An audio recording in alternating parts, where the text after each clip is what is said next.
Bom dia a todos, queridos, graça e paz. Que bom estarmos juntos aqui nessa manhã do dia 11 de julho de 2007. Olha só, a pastora Lilian fez a pole position hoje, foi a primeira a entrar aqui, junto com a Isabelle, o Germano, a Carmen, o Luiz, a Lica, o Felipe, alunos fiéis, comprometidos, Daniele, Deus abençoe cada um de vocês nessa manhã, Geisa, Carlos, todos que já estão entrando, Isabelle, obrigado pela presença de vocês aqui, pastora Nádia, Raquel, nossa, quanto aluno precioso, Valéria, sejam bem-vindos, doutora Nazaré, seja bem-vindo, Daiane, outras 5 pessoas entraram no mesmo tempo, então já não deu para ver o nome de todos aqui, que bom. E hoje eu mudei, Isabelle, hoje eu mudei o panorama aqui atrás. Na verdade eu estou na sala, eu não estou no meu escritório, porque ontem, por algum motivo de manhã, deu algumas interferências na internet e algumas lives que eu fiz à noite também eu tive um pouco de interferência, então eu não quis correr o risco. Hoje eu vim mais perto aqui do roteador, então eu mudei o cenário. Hoje a gente está aqui no outro aqui, eu estou na minha sala, ó. Lá tá a janela que dá para a varanda, né? Mas não dá para mostrar a sala, não dá para sair mostrando a sala, porque a Rosângela está em produção de máscaras aqui, ela vai falar assim para mim, poxa, você mostrou a sala tudo cheio de coisa. Então, então a gente tá... mas eu tô aqui na sala hoje. Cenário novo, fechando mais um ciclo de ensino e de estudo. Bom dia, Francisco, bom dia, Maria Cecília, bom dia, Juvencio. Deus abençoe todos vocês, todos que já entraram, todos que já estão aqui comigo nessa manhã. Ana Alonso, o Luiz está em Itanhaém. Uau, olha aí, hein? Tem cidade nova aqui, o Luiz está lá em Itanhaém esse final de semana. Fernando já entrou aqui também. Pastora Fernanda, muito bem. Ali que eu já me deu aqui o fixar aqui. Imersão, jornada bíblica.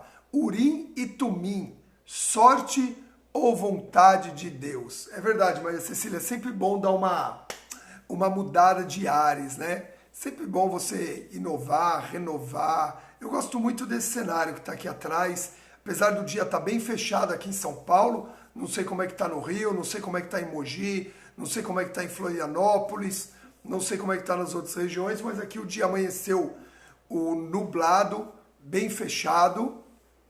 Então, você vê lá mesmo, você consegue ver que está meio escuro, né?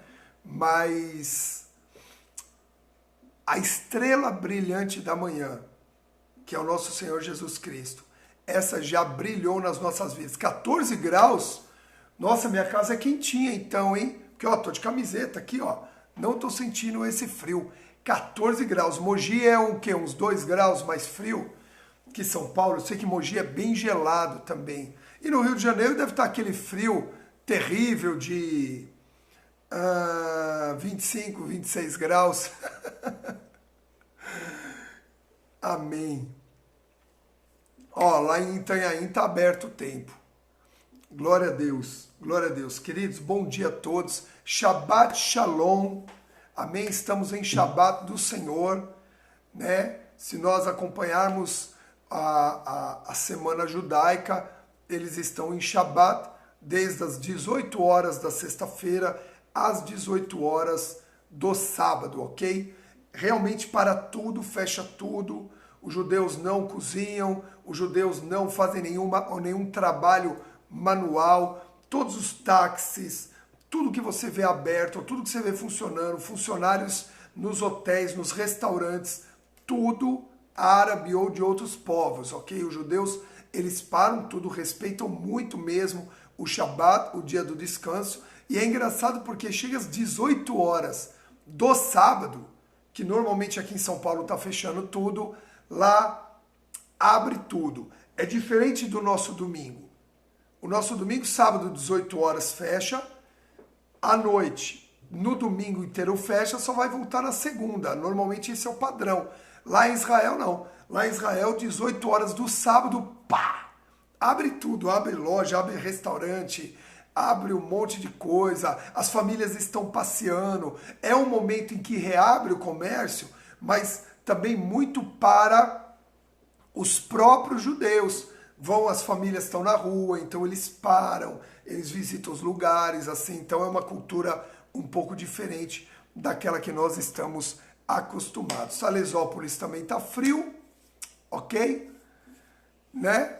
E Portugal, Maria Elisa, como é que está em Portugal aí hoje? Nós estamos frio ou calor em Portugal. Amém, queridos? Então, bom dia a todos. Boker Tov, ok? Everera Hashem. Deus te abençoe, bom dia.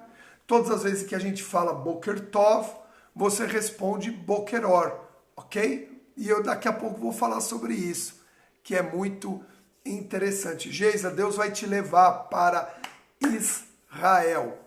Amém? Deus vai te levar para Jerusalém. Qual é o segredo que eu aprendi com o apóstolo Fábio para nós subirmos a Sião? Primeiro, desejar, ok? Tem que haver esse desejo no nosso coração. Segundo, saber que é Deus que nos leva, não somos nós que vamos. Então, é a fé de que Deus pode te levar. Ó, Portugal tá sol e calor, hein? Quantos agora gostariam de estar em Portugal? A pastora Rosângela é uma, com certeza. Amém? Então, primeiro, a Helena também está falando, ó, Portugal tá muito calor. Uau! Primeiro, vamos lá, todo mundo tem desejo de ir para Israel, vamos lá, vamos falar de Israel hoje aqui, no início, nós vamos fazer jornada bíblica sobre Israel, cultura. Queridos, a cultura dos judeus nos ensina demais, porque é uma cultura que nasceu em princípios divinos.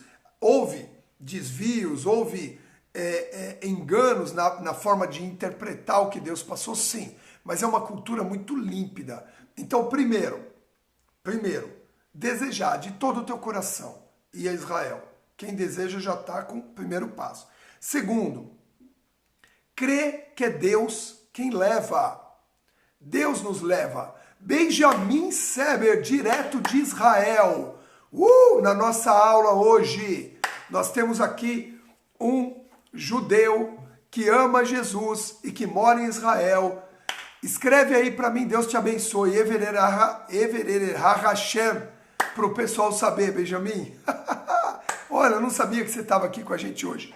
Então, primeiro, vamos lá, rapidinho para a gente entrar na aula. Primeiro, desejar de todo o teu coração. Segundo, ter fé, saber que é Deus que nos leva. O apóstolo René diz, para qualquer parte do mundo você vai, para Israel, Deus te leva. Terceiro, presta atenção, orar por Jerusalém. Você tem que orar. Lembra que eu mostrei que no meu quarto tem um quadro, né, que era um quebra-cabeça de 1000 peças, que eu comecei montando, a pastora terminou, e aí o que acontece? A gente coloca a mão ali nos muros e profetiza. Então você tem que orar. Olha lá, Hashem Yeverech Otchen, o Eterno vos abençoe. Nossa, agora o que eu vou fixar é isso aqui. Pronto, ó. Hashem Yeverech Otchen. Imagino que seja assim que fale. Ok? Bene, que saudade de você. Que saudade, que bom te ver, queridos. Terceiro, orar. Orai pela paz de Jerusalém, sejam prósperos os que a amam. Ok? Então, orar pelo povo judeu. Essa oração é uma oração de consolo. Consolai. O TEN tem som de RR. Perfeito. Então, orar, oração de consolo. Senhor, consola aquele povo, livra aquele povo dos seus inimigos, guarda Israel, protege Israel, acampa anjos ao redor de Israel, levanta muros espirituais de proteção contra todo ataque, todo terrorismo. Então, orar De que forma? Guardando, consolando Israel, o coração do povo de Israel. Aí, ofertar por Israel. Plantar sementes financeiras para que financeiramente você possa subir a Sião. Ok? Então, todos os anos nós levantamos. Existem projetos em Israel que você pode abençoar, da Embaixada Cristã, do Projeto Maós, mandar financeiramente abençoar Israel, para que Israel possa trazer de volta para Eretz Israel, para a terra de Israel, os seus nativos, os seus conterrâneos. Amém? Ok? Entendeu? Então todos que vão para Israel já sabem o que tem que fazer. Marius, acho que é o teu, porque a princípio, me falem como é que está aí a conexão de hoje. Tá tudo bem? Tá todo mundo me ouvindo? Tá todo mundo recebendo? Não tá travando? Para a gente saber se é individual ou se é meu aqui da conexão da transmissão.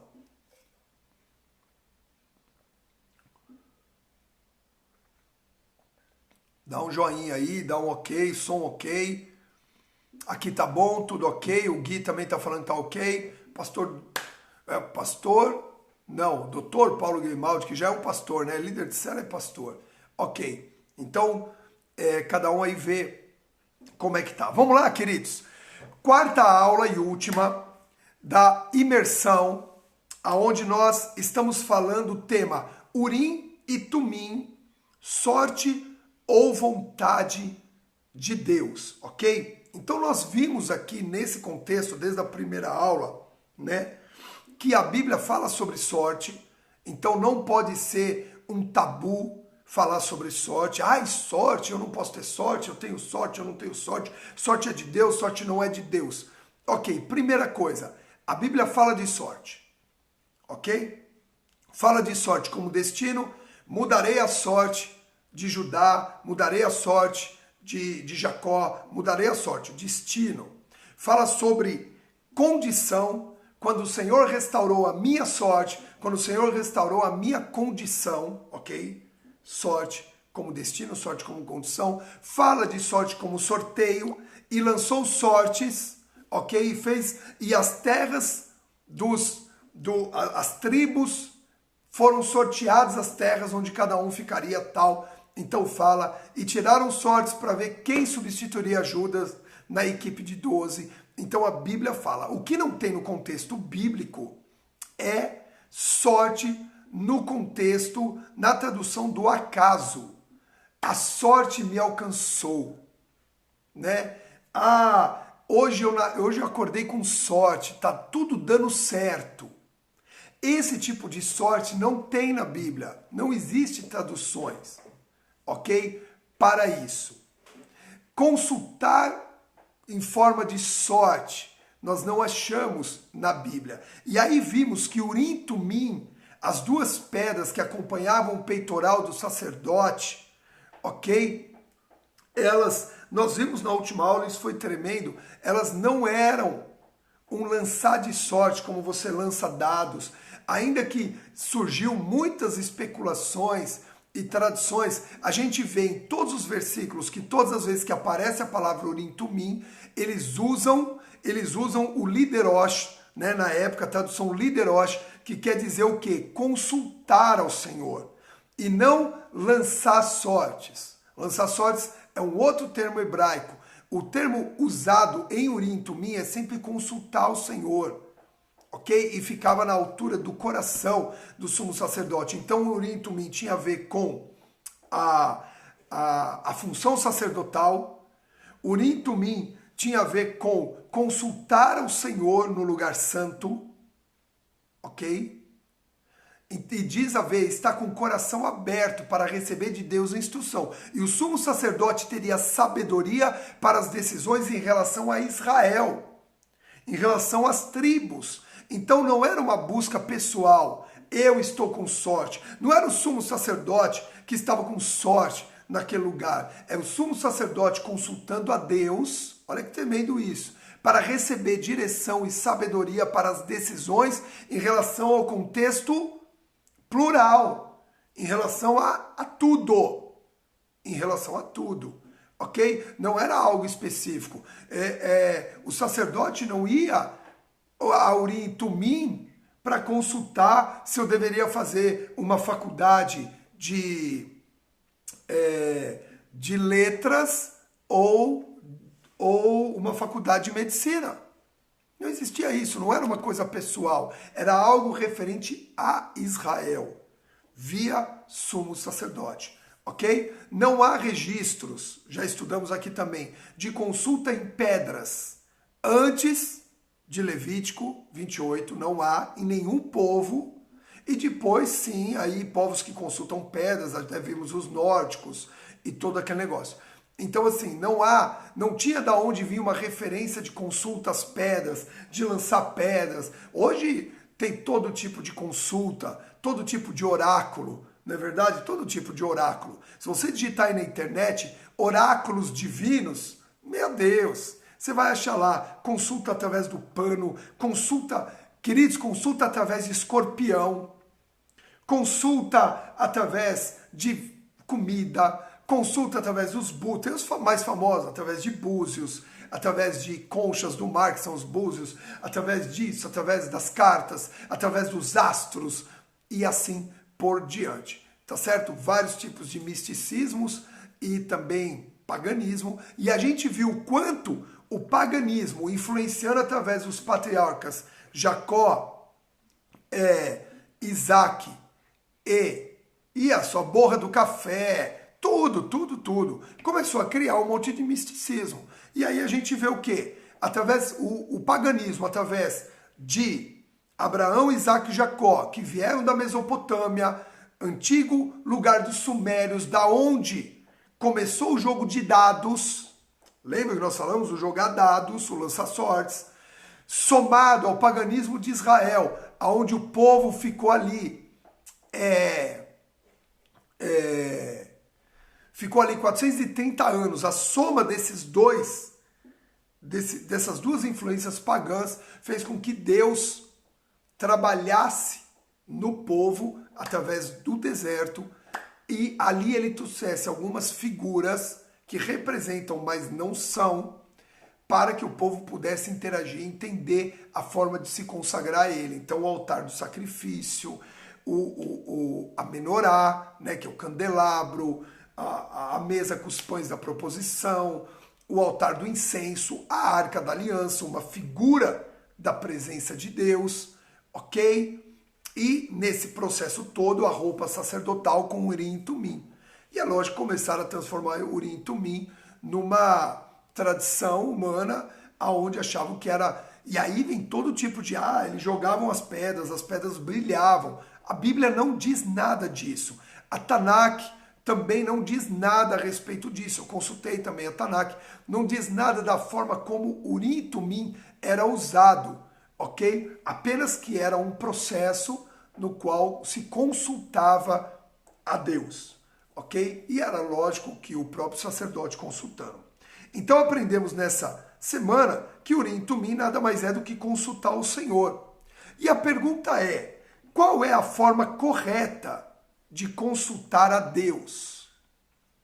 Entrando nessa última aula aqui agora, qual é a forma correta de consultar a Deus? E eu te digo, não existe a forma correta.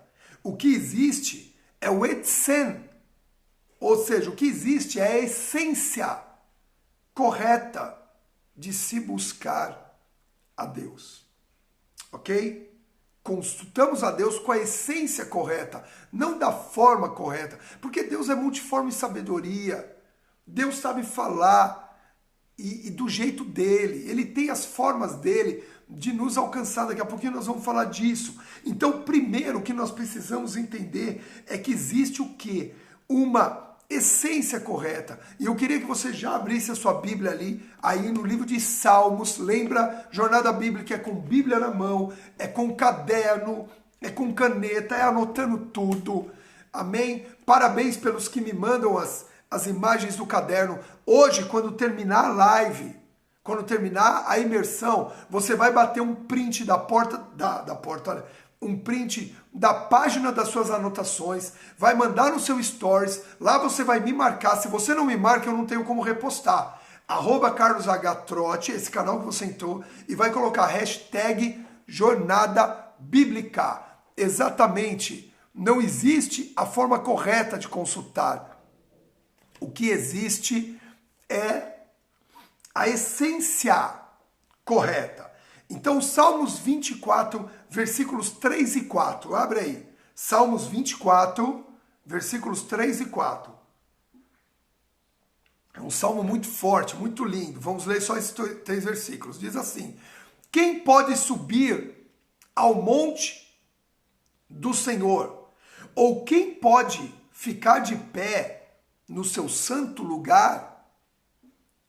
Aquele que tem as mãos limpas e o coração puro, e não se entrega à mentira, nem age com falsidade.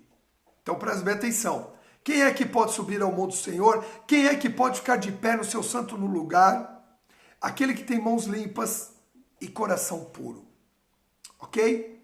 Fatores: externo, mãos; fator interno, coração. Mãos limpas fala do fator interno, ou seja, o nosso testemunho para com os de fora, ok? Lembra que Jesus, durante muito tempo, nós falamos isso no Vale dos Ossos Secos, a forma como os religiosos se apresentavam, belos por fora, podres por dentro, não é verdade? Como sepulcros adornados por fora, mas por dentro, todo cheio de imundícias, restos mortais, vermes, bichos, ou seja, um testemunho para com os de fora. Primeiro livro de Timóteo, primeira carta, Timóteo 3,7 diz: também é necessário que tenha bom testemunho dos de fora, para que não sejas envergonhado nem caia na armadilha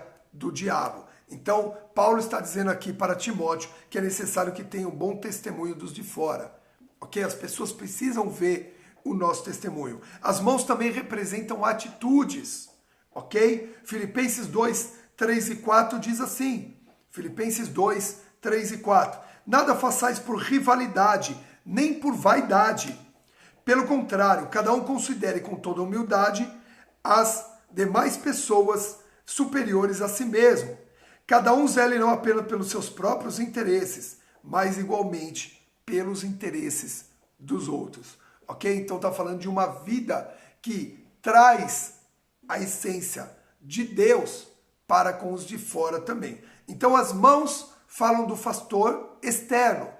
Já o coração puro fala do interno. O que a gente tem lá em Mateus capítulo 5, versículo 8?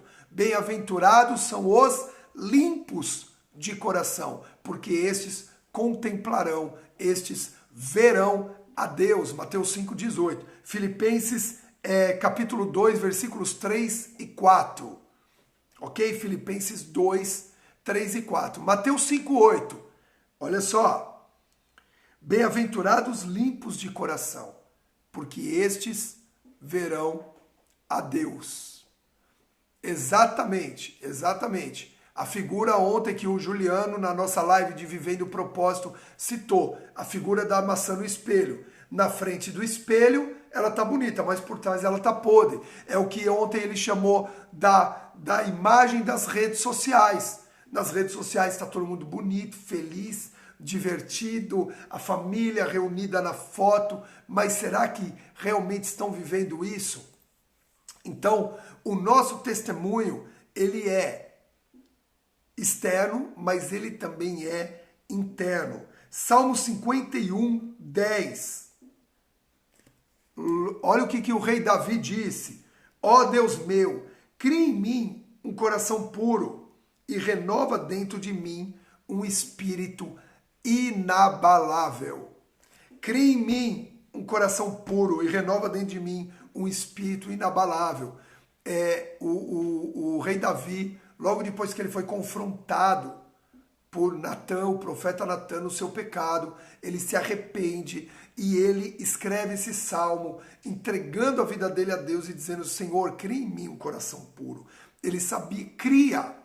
Ou seja, esse termo aqui, ele chega a dizer assim: olha, tem que começar do zero. Olha que tremendo isso. Olha que poderoso isso. Senhor, para eu ter um coração puro, tem que começar do zero. Quando ele diz transforma o meu coração, é uma regeneração daquilo que nós temos. Quando ele diz cria a pureza, é porque não há pureza nenhuma.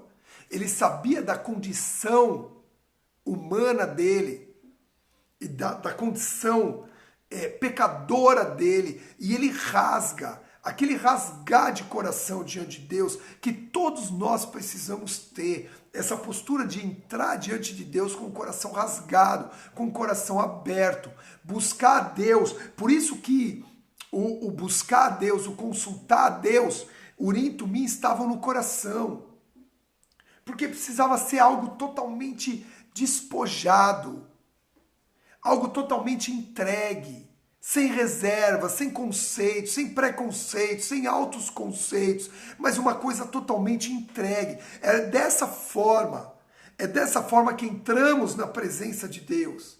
É dessa forma que consultamos a Deus. Muitos têm buscado, não têm ouvido, porque não consultam dessa forma, não estão abertos para ouvir aquilo que Deus quer falar. O sumo sacerdote precisava estar totalmente limpo para entrar no lugar santíssimo, para poder ouvir a Deus, para poder receber a direção que Israel precisava, ok?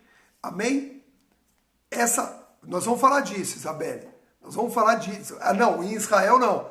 Em Israel, nada do que era adorno em relação ao templo é usado. Por quê? Porque não tem mais o templo, não tem mais os processos, não tem mais o sacrifício, ok? Não tem mais o lugar santíssimo, a Arca da Aliança, não tem mais o processo que os judeus praticavam no templo, porque o templo foi destruído. Então não se usa mais Urim e Tumim, ok? Não tem mais nada disso em Israel. Por quê? Porque o templo foi destruído. Há a profecia da reconstrução do templo, os objetos para a reconstrução do templo já estão todos prontos, ok? O resgate da família Cohen, que é a família sacerdotal, todo o trabalho já está sendo feito, ok? Mas não se faz mais nada do que fazia naquela época, porque o templo foi destruído, ok? Deveria acontecer isso no templo. Amém? Quantos estão me acompanhando? Quantos estão entendendo isso? Solta coração, manda joinha, manda ok, para eu saber que vocês estão comigo aqui. Em nome de Jesus. Então a entrega para consultar Deus, essa consulta, essa entrar na presença de Deus, tem que ser com o coração completamente rasgado, completamente aberto. Agora, pensa comigo, lembra que nada na Bíblia está escrito de forma aleatória. Nada na Bíblia está escrito ao acaso, ok? Não é por sorte que caiu essa palavra antes daquela. Tudo tem objetivo, tudo tem sentido. E se a gente pensar, o que a gente vê nesse versículo? Que primeiro ele fala de mãos limpas e depois de coração puro. Mãos, relacionamento externo, coração, relacionamento interno. Poxa, não deveria ser o contrário? Se nós estivermos com o coração puro, teremos mãos limpas. E isso ficou me provocando. Sabe quando a palavra te provoca a pensar, a refletir, a buscar, né? Ou seja, eu não deveria estar bem com Deus, né? Amar Deus e amar o próximo. Isso na essência sim. Amarás o Senhor de todo o teu coração em primeiro lugar e amarás o teu próximo como a ti mesmo. Porém, olha isso. No plano físico, se eu não estiver bem com o próximo, se eu não amar o próximo, isso mostra que eu não estou bem com Deus. Primeira carta de João, capítulo 4, versículos 20 e 21, diz assim: Se alguém declarar, eu amo a Deus, coração puro, porém odiar o teu irmão, mãos não limpas, é mentiroso, porquanto quem não ama seu irmão a quem vê, não pode amar a Deus a quem não enxerga. Ora, ele nos entregou esse mandamento. Quem ama a Deus, ame de igual forma a seu irmão. Ok? Ok? Quem diz eu amo a Deus e odeia o seu irmão, tem mágoa dele, não consegue se relacionar, não consegue estar próximo, não consegue nem olhar, eu não consigo nem olhar para a cara dele. Queridos, a Bíblia está dizendo que é mentiroso. E aqui no Salmo 24 diz, olha, coração limpo, mãos limpas e coração puro, não, a pessoa não é dada a mentira, nem se entrega à vaidade. Ok? Preste bem atenção nisso. Então Deus está falando de uma postura completa para entrarmos na presença dele, para vivermos em comunhão com ele e para podermos consultar a Deus. Nós queremos ouvir de Deus tudo, mas ainda não queremos dar para Deus o que ele está nos pedindo. Deu para compreender? Queremos tudo de Deus, mas não entregamos o que Deus está nos pedindo. Então precisamos entender que o que Deus tem para nós é uma mudança completa de vida. E nessa mudança completa, mãos limpas, exterior, coração puro, interior, nós, quando consultarmos a Deus, ouviremos claramente o que Ele tem. Não só para nós, mas através de nós, para a edificação do reino. Por quê? Porque o sumo sacerdote recebia de Deus a direção para Israel. Israel representa o reino. Nós hoje, o reino espiritual que está sendo estabelecido através da minha vida e através da sua vida. Só quem recebe, diga, eu recebo. Amém? Da mesma forma que os das 12 tribos edificavam Israel físico, os 12 de Jesus vieram estabelecer Israel espiritual. Da mesma forma que Jerusalém, o plano físico, a Jerusalém celestial, será a nossa morada. Amém? Existe uma ligação direta. Por isso, preste bem atenção, não precisamos lançar sortes para saber quem vai ficar com a melhor parte. Por amor, renunciamos pelo próximo. Olha isso, queridos, que lindo! Lá com o coração duro, com o coração endurecido, nós já estudamos isso essa semana também. Por que Deus permitiu sorteios? Por causa da dureza do coração do homem. O homem quer sempre a melhor parte. Imagina as 12 tribos brigando por qual área de Israel eles queriam. Quero ficar perto do Mar Vermelho. Quero ficar perto do Mar da Galileia. Quero ficar perto do Mar Mediterrâneo. Imagina a briga. Agora olha isso. Quando o nosso coração purifica, não precisamos lançar sorte para saber quem vai ficar com a melhor parte. Por amor, renunciamos à melhor parte pelo próximo. Amém? Olha isso, queridos. Olha isso que Deus está falando aqui. Vocês estão recebendo isso? Olha que poderoso é. Você não precisa tirar, vamos ver quem é que vai ficar com o bife maior? Ou você também não precisa passar por aquela situação, né? Chegaram 2 amigos para comer, e aí pediram lá um filé acebolado. E aí o garçom trouxe, né? 2 filés acebolados, as guarnições, tudo ali na mesa, ok? As guarnições, tudo bonitinho. E aí na hora que ele colocou, tinha um bife que era verdadeiro, aqueles filés de desenho animado, o T-bone, daquele tamanho assim, sabe? Do Tom e Jerry. E o outro era um bifezinho quase que menos da metade do tamanho. Aí um dos amigos já pegou o garfo, foi lá no maior e já pôs no prato dele. O maiorzão. Pá! Já pôs no prato dele. E aí, Abraão e Ló não lançaram sorte, tá? Abraão, ele permitiu que Ló, é o que nós estamos falando aqui, escolhesse a melhor parte, escolhesse a parte que ele quisesse primeiro. E aí o cara vai e já pega o bife maior e põe no prato dele. Aí o amigo olha aquilo e fala, poxa, cara, você já foi logo no maior? Nem falamos aqui dos bifes antes? Aí ele virou pro amigo dele e falou assim, você por educação, pegaria o maior ou o menor? Aí ele, por educação eu pegaria o menor. Então o maior já seria meu mesmo. Amém, queridos? Não podemos ser assim. Não podemos ser assim. O caminho de Cristo é o caminho da renúncia. É o caminho do bem-estar do próximo. É o caminho de ajudar o próximo. Falei ontem isso numa live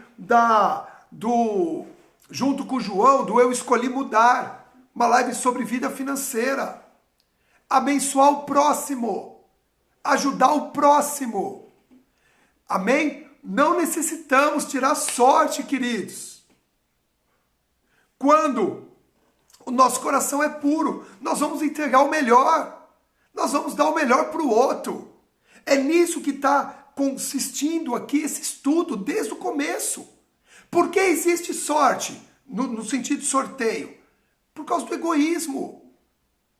Por causa do egoísmo. O egoísmo nos faz querer a melhor parte. E a melhor parte é Cristo. Mas não é só para nós. Quando temos Cristo em nós, nos tornamos abençoadores de todos aqueles que estão ao nosso redor. Ter Cristo em nós não diz respeito a nós, mas diz respeito através de nós. Anote isso, publica isso, queridos. As pessoas precisam saber isso. Amém? Ter Cristo em nós não diz respeito a nós mesmos, mas diz respeito que através de nós, muitos outros serão abençoados. Ok? Então, nós não precisamos lançar sorte para saber quem vai ficar com a melhor parte. Por amor, nós renunciamos pelo outro. Amém? Abra sua Bíblia no livro de 2 Crônicas. Vamos para frente. Olha que tremendo isso. Olha o que nós vamos ver aqui nesse segundo livro de Crônicas 30, de 18 a 20. 2 Crônicas 30, de 18 a 20. Vamos ver sobre consultar o Senhor. Amém? Vamos lá. 2 Crônicas 30, 18 a 20. Diz assim: Contudo, ainda que muitos dos que vieram de Efraim, de Manassés, de Issacar e de Zebulon não se tivessem purificado, assim mesmo comeram a Páscoa, contrariando o que estava escrito. Todavia, Ezequias orou por ele, suplicando que Yahvé, o Senhor, na sua imensa bondade e misericórdia, se digne a perdoar o erro e o pecado de todo aquele que, sinceramente, inclina seu coração para buscar a Deus, a Yahvé, o Senhor, o Deus dos seus antepassados, mesmo que não esteja cerimonialmente limpo conforme as regras do santuário. E Yahvé, o Senhor, ouviu o apelo e a oração de Ezequias e não castigou o povo. Olha isso. O que diz aqui? Efraim, Manassés, Issacar e Zebulon, eles vieram comer a Páscoa e não se santificaram. E isso era abominável aos olhos de Deus, dentro do contexto judaico. Deus estabeleceu que fosse feito daquela forma. Ok? Então deveria ser obedecido. Ponto final. Deus estabeleceu que o dízimo é 10%. Ponto final. Deus estabeleceu perdoar para ser perdoado. Ponto final. Acabou. Deus estabeleceu. Soberania de Deus. Já falamos disso em quase todos os estudos da jornada bíblica. Ok? E aí eles não se purificaram para a Páscoa. E o que aconteceu? Ezequias, ele entra diante de Deus e intercede por eles, dizendo: Senhor, eu sei que eles não se purificaram, mas de forma sincera, com um coração puro, espontâneo, é que eles se inclinaram a buscar a Deus. Olha só, inclinar o seu coração a buscar a Deus, o Deus dos antepassados dele, mesmo não estando debaixo da forma, das regras do santuário. Deus ouviu o apelo e a oração de Ezequias e perdoou. Vocês estão percebendo como é que se consulta a Deus? Com o coração puro. Não há regras para entrarmos na presença de Deus e consultá-lo. Não há regras, não há formas. Há essência. Não há regras para entrarmos na presença de Deus e consultá-lo. O que há é essência. Eu quero compartilhar aqui uma história minha com vocês.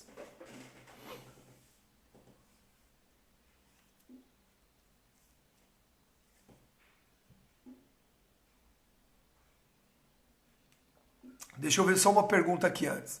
E se meu irmão for cristão também? Isso é o contrário? Os dois querem entregar. É lícito o sorteio? Para ver quem entrega o quê? No sentido de dar, doutor Paulo? É isso? É no sentido de dar? Quem vai dar, quem vai entregar? Eu transformaria isso no compartilhar, ok? Eu transformaria isso no compartilhar. Ou seja, quem vai entregar o quê? Quem vai deixar, vamos falar do bife, né? Quem vai comer o bife maior? Eu quero que você coma, eu quero que você coma. Não, nós vamos fazer o seguinte, vamos repartir no meio. Os dois vão comer. Vamos repartir o bife maior, nós vamos compartilhar em unidade. Aí nós trazemos para o conceito da unidade. Continuamos sem precisar sortear. Entramos em consenso de que nós podemos nos abençoar mutuamente. Amém? Podemos fazer o quê? O compartilhar diz a bênção mútua, a bênção para todos, a bênção para alcançar o maior número possível, ok? E isso o Germano está colocando na igreja primitiva. Todos tinham tudo em comum. Todos tinham tudo em comum. Faz Joaquim Pô, o Carlos está falando. Joaquim Pô, para o ímpar. Moeda, caro coroa. Vamos lá. Então, voltando aqui, queridos. Eu quero contar uma história pessoal minha para vocês entenderem a questão de que não há regras para entrarmos na presença de Deus e consultá-lo. No meu começo de conversão, alguns conhecem meu testemunho de uma forma mais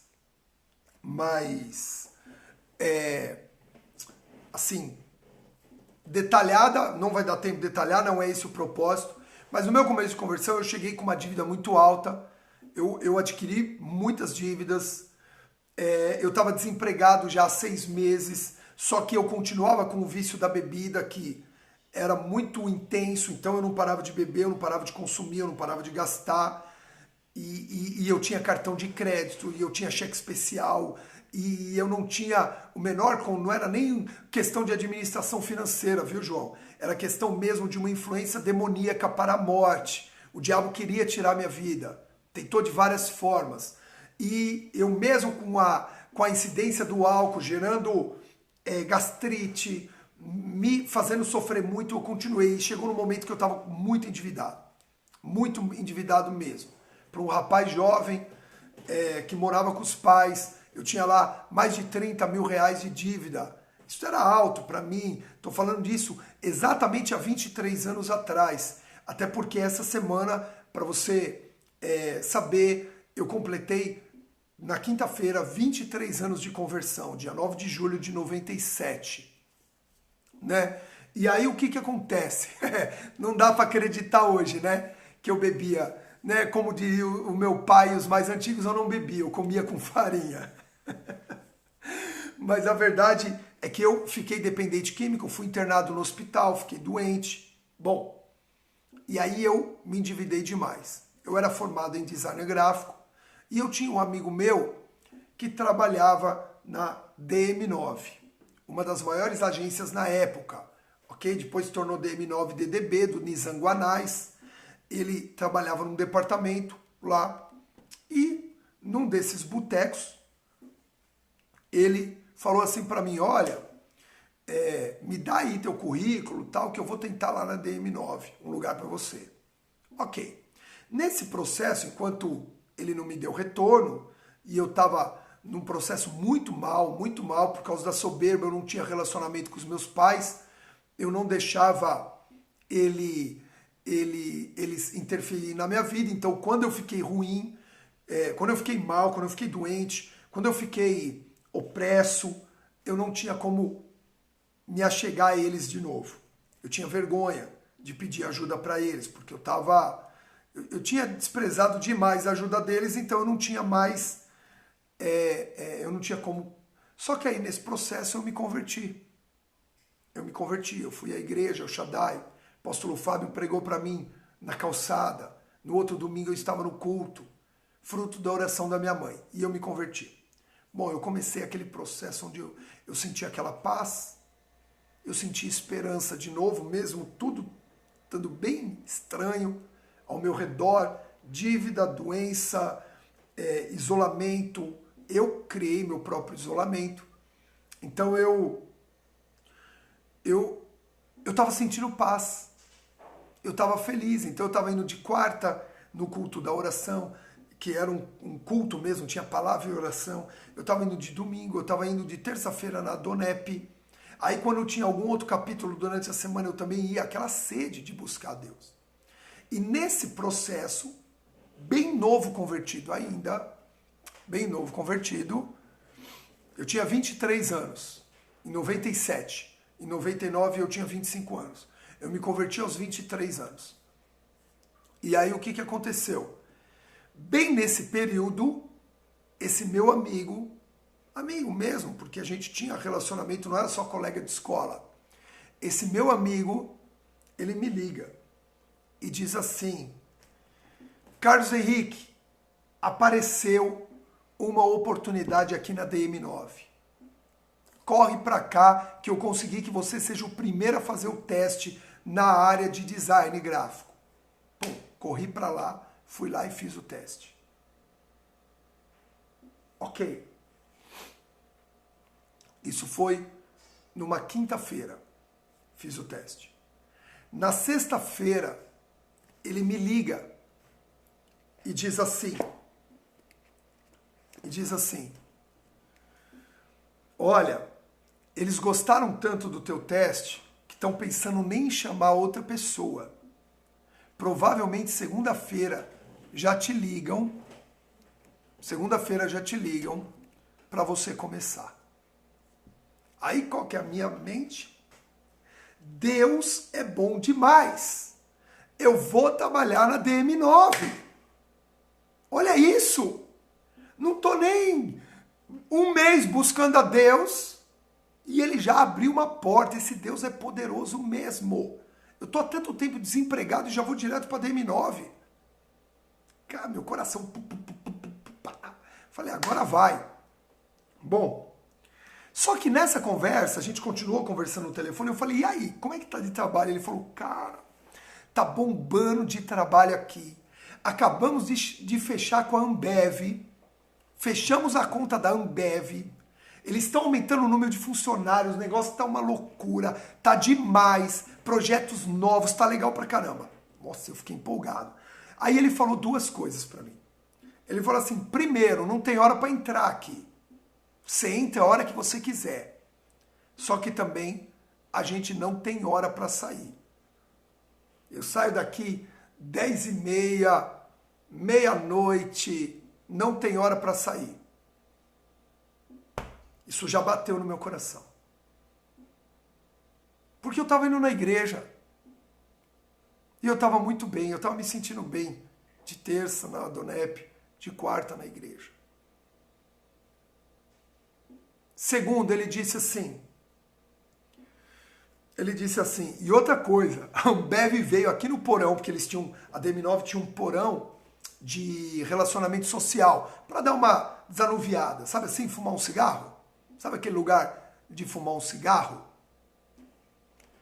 Ele disse assim, e a Ambev veio, colocou 2 freezers lotados de cerveja. Então agora, Carlos Henrique, ele virou para mim e falou assim, não é só maconha lá no porão. Eles chamavam de porão aquela sala. Não é só maconha, é cerveja à vontade. E aí, bateu de novo no meu coração.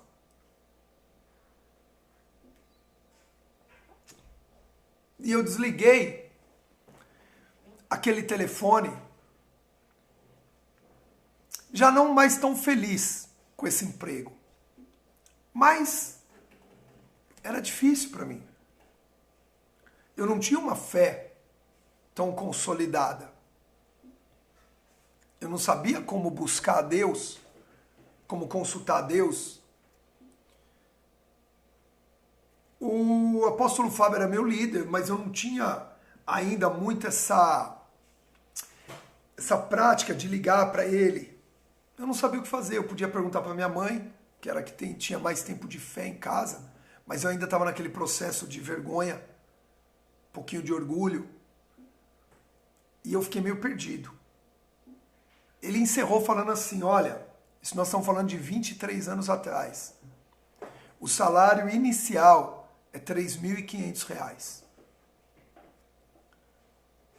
Nós estamos falando de 23 anos atrás. Hoje, um salário de R$3.500 é um bom salário. Se a gente pegar na pirâmide brasileira, a maioria não escolhe, não ganha isso. E eu estou falando de 23 anos atrás. Era um salário inicial de 3.500 com carreira. Uma das maiores, eu poderia virar lá um diretor de arte, poderia depois de ir lá ir para qualquer agência que eu quisesse. E aí eu falei assim, eu preciso de uma resposta. O salário mínimo era R$106 nessa época que eu recebia a pensão. Olha só, Rosângela está falando nessa época que ela recebia já pensão, que foi no ano 2000, que foi quando o Gustavo nasceu, o salário mínimo era R$106. R$106 era o salário mínimo. E foi oferecido para mim um salário inicial de R$3.500. Ok? Bom, e agora? É de Deus? Não é de Deus? O que eu fiz? Eu não sabia o que fazer. Eu peguei um dadinho lá em casa, um dado branco de 6 lados e falei assim, se cair número par, eu vou.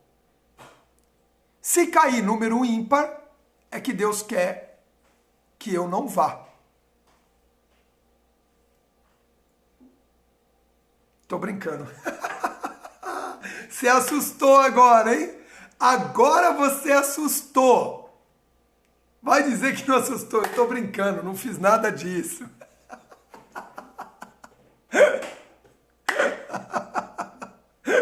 Ai, Jesus, desculpa, gente, eu tô me divertindo sozinho aqui. Você ia falar, meu Deus, como é que é isso? Ai, é só pra gente brincar um pouco. Eu simplesmente peguei a Bíblia e falei assim, Deus, agora é sério, Deus, fala comigo. Abri a Bíblia, e o primeiro versículo que eu li, peguei o primeiro versículo que eu li, Deus falava assim, e tu permanece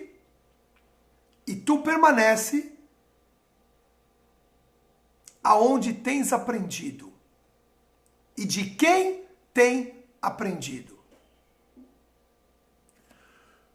Quando eu ouvi aquilo, Deus falou comigo. O que é que você tem aprendido? Eu estava aprendendo a Bíblia.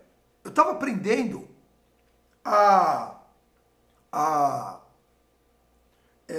as Escrituras, o Tanakh. E eu estava aprendendo dele, de Deus. Deus estava me ensinando um novo caminho. E a Bíblia falou comigo.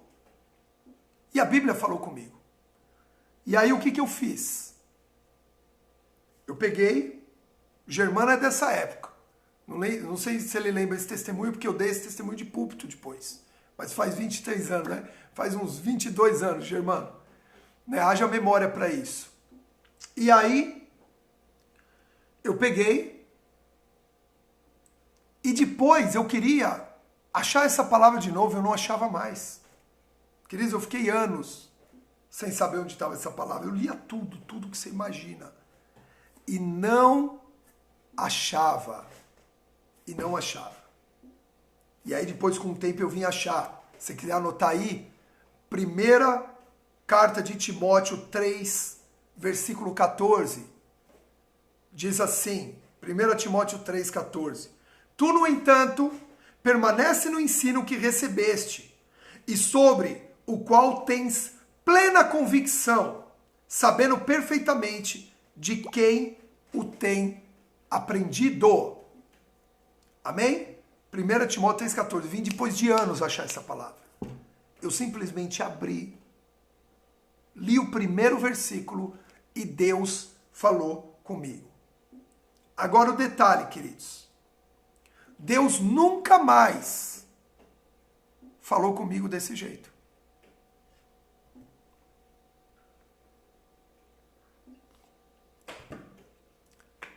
No dia seguinte, eu liguei para esse meu amigo e falei assim, eu não vou aceitar o emprego. Aí ele falou, por quê? Ele falou assim, porque eu estou começando um novo estilo de vida e o meu desejo é abrir uma empresa e eu arrumei um sócio. Aí ele virou para mim e falou, bom, você vai abrir uma empresa, não tem nem o que discutir, né? Que ótimo para você. Mas esse sócio é do mercado? Ele conhece? Eu falei assim, olha, de criação, porque eu trabalhava com criação, de design, ele conhece mais do que todo mundo. Ele é o melhor. Aí esse meu amigo falou assim, pô, fala o nome dele, quem é? Aí eu falei, é Jesus Cristo. Ele vai ser meu sócio. Quando eu falei isso, queridos, burro é a única palavra que eu posso repetir aqui para vocês do que eu ouvi naquele telefonema. É a única palavra que eu posso repetir. Mas ele me xingou tanto. E ele não me xingou de raiva. Ele me xingou de desabafo, de desespero. Ele não estava acreditando que eu estava largando mão de um trabalho na maior agência de São Paulo na época, junto com a DPZ, junto com a W Brasil. Eu não estava acreditando que eu estava largando um salário de R$ 3.500 inicial, uma possibilidade de uma carreira. Resumindo, depois de 2 anos e meio, eu tinha minha própria empresa, sem nenhuma dívida mais. Eu nunca mais trabalhei de empregado. Eu tive minha própria empresa.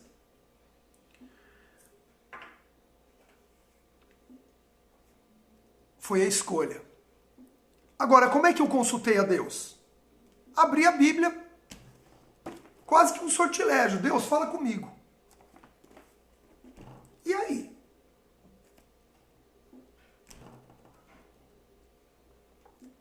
A questão não é a forma. A questão é a essência. Deus nunca mais falou comigo desse jeito, sabia? Nunca mais. Não, eu não tenho outra experiência. Eu não tenho outra experiência de Deus ter falado comigo dessa forma. Porque nós não podemos criar mecanismos repetitivos para buscar a Deus. Ele não se submete a isso. Ok? Nós não podemos criar mecanismos repetitivos para buscar a Deus. Ele não se submete a isso.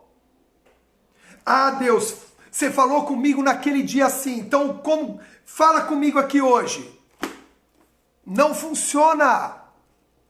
Não funciona. Por isso muitos têm buscado e consultado e não têm encontrado. Agora eu vou responder na próxima live, em 10 segundos, todas as formas, todas as dúvidas que nós temos a respeito do sortilégio. Quem vai voltar para ficar comigo?